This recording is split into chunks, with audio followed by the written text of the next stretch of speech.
Hello everyone, কেমন আছো তোমরা সবাই? আশা করি খুব ভালো আছো। আজকে একটি নতুন রেসিপি তোমাদের সাথে শেয়ার করব। আশা করি তোমাদের ভালো লাগবে। এর আগে আমি যেই রেসিপিটি শেয়ার করেছিলাম তখন বলেছিলাম যে আমি বেশ কিছুদিন কোনো রান্নার রেসিপি শেয়ার করতে পারিনি। শেয়ার কেন করিনি তার কারণও বলেছিলাম। এই রেসিপিটি কিন্তু আমি অনেক আগেই বানিয়েছিলাম, কিন্তু আমার আপলোড করা হয়নি। এই ফ্রাই প্যানটা আমি নতুন কিনেছিলাম, তাই ভাবছিলাম যে কি বানাবো। তখন ভাবলাম যে নতুন কিছু মিষ্টি দিয়েই শুরু করা উচিত, তাই বানিয়ে ফেলেছিলাম মোহনভোগ, অর্থাৎ সুজির হালুয়া। এটা সুজির হালুয়া বানানো হলেও এর মধ্যে আছে টুইস্ট, কারণ এটার মধ্যে আমি বেসন মিশিয়েছি।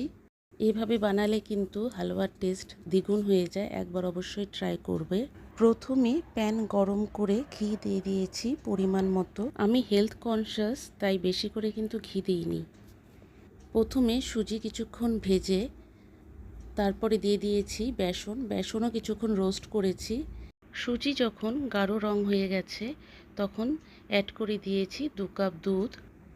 তারপর খুব ভালোভাবে সুজিটা আর দুধের সাথে মিশিয়ে নিয়েছি যেন কোনো পাল্প না থাকে। এভাবে আমরা গোপাল সোনাকে কিন্তু ভোগ বানিয়ে দিতে পারি, গোপাল খেয়েও কিন্তু খুব খুশি হবে। এইভাবে কিন্তু সুজির পায়েসও বানানো যায়। তখন বেশি পরিমাণে দুধ দিতে হবে আর এত শুকনো শুকনো থাকবে না। এখন এর মধ্যে 1 কাপ চিনি দিয়ে দেব। তোমরা যতটা পরিমাণে চিনি খাবে সেই পরিমাণেই দিবে। আমি খুব বেশি মিষ্টি দিইনি। যখন প্যান থেকে দেখবে সুজিটা উঠে আসছে তখন এর মধ্যে চিনি অ্যাড করবে। এটা খেতে কিন্তু খুব ভালো হয়েছিল, মন্দিরে যেমন প্রসাদ দেওয়া হয়।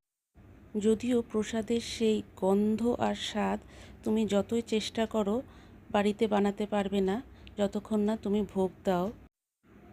এবার হাফ চামচ এলাচ গুঁড়ো ছিটিয়ে দেব, তার সাথে দিয়ে দিব